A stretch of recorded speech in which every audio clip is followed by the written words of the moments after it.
On vous souhaite la bienvenue avec les Golden Take 2025. C'est déjà la toute dernière journée. On salue une fois encore nos partenaires, tous les arbitres qui sont présents également pour accompagner les candidats sur les derniers moments, en tout cas en compétition. Et on est avec Philippe Chevalier, gérant de Urco. Urco, c'est sur l'espace numéro 4, le métier de fraiseur, aux côtés de Top Solid et Escar. On va en parler également avec eux dans un instant. On a une très très belle réalisation dont on parle effectivement avec Philippe Chevalier. Merci de nous accompagner. C'est la deuxième année que vous êtes partenaire autour des Golden Tech et je sais que pour vous c'est important justement de pouvoir montrer ce métier de fraiseur. Tout à fait. En fait, nous participons depuis la deuxième. Ça fait 2 ans que nous participons au Golden Tech et nous le faisons parce que nous considérons en fait qu'il faut mettre en avant des métiers qui sont des métiers dans lesquels les professionnels peuvent exprimer d'une façon importante un certain nombre de qualités qui sont le fait d'être extrêmement précis, d'avoir un travail qui n'est pas répétitif et réussir à s'affranchir d'un certain nombre de difficultés comme les vibrations, le fait de pouvoir évacuer les copeaux. Donc ça paraît simple au départ, mais en fait, pour réaliser des pièces de cette technologie, il faut vraiment appliquer une méthodologie, suivre un certain nombre de phases. Nous avons la chance de pouvoir travailler avec un partenaire français qui s'appelle Top Solid, qui génère en fait des programmes en code ISO.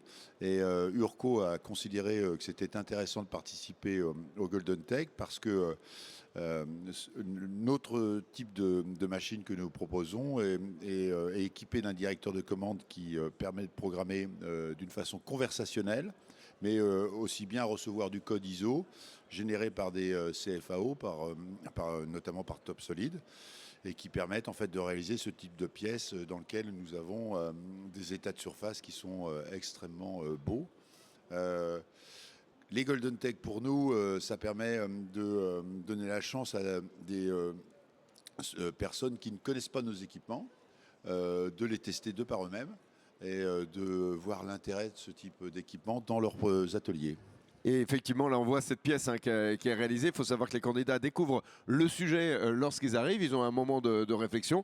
Et après, il va falloir en vrai, on les voit autour du stand. On voit toutes les réalisations qui ont été faites pendant déjà les 3 premières journées. Et on a un résultat qui est superbe.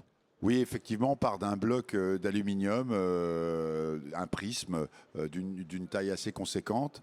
Le candidat a ce qu'on appelle un fichier STEP, un fichier volumique d'une pièce, et 6 outils à sa disposition, ayant des différentes formes, et il doit imaginer la réalisation de l'usinage de cette pièce. Il y a une phase ébauche, qui est le fait d'enlever énormément de matière. Généralement, pour réussir à finaliser cette pièce dans un délai court, puisque le candidat n'a que 3 heures en réalité pour faire cet usinage, il est intéressant de démarrer la phase ébauche très rapidement pour enlever le plus possible de matière. Puis, lors de cette phase d'ébauche, réfléchir à la stratégie d'usinage de la phase de finition, et ça nécessite de devoir travailler un petit peu, laisser la machine travailler en ébauche, travailler sur le PC et réfléchir à la bonne stratégie pour tenter de finaliser cette pièce dans un délai de 3 heures. Et on voit qu'il y a énormément de détails. On tourne, on voit qu'il y a vraiment des détails un petit peu partout sur cette pièce. Effectivement, on peut voir qu'il y a par exemple des poches qui sont réalisées sur les côtés de la pièce, qui nécessitent de faire des évidements avec des outils ayant une forme droite. On peut voir qu'il y a aussi toute la partie gravure à réaliser, les évidements. Sur la partie arrière, on voit au niveau de l'aileron, il faut avoir une stratégie qui permet d'enlever le plus de matière sans générer de vibration. Donc il y a une analyse qui doit être réalisée par le candidat de façon à réaliser le plus finement et il faut faire en sorte que cette pièce soit belle esthétiquement, donc exempte le plus possible de vibrations. Il faut vraiment avoir beaucoup de métiers pour réaliser cette pièce. Et là, vous êtes effectivement présent également sur Global Industries. Qu'est-ce qu'on va retrouver sur votre stand pour cette année, cette édition 2025?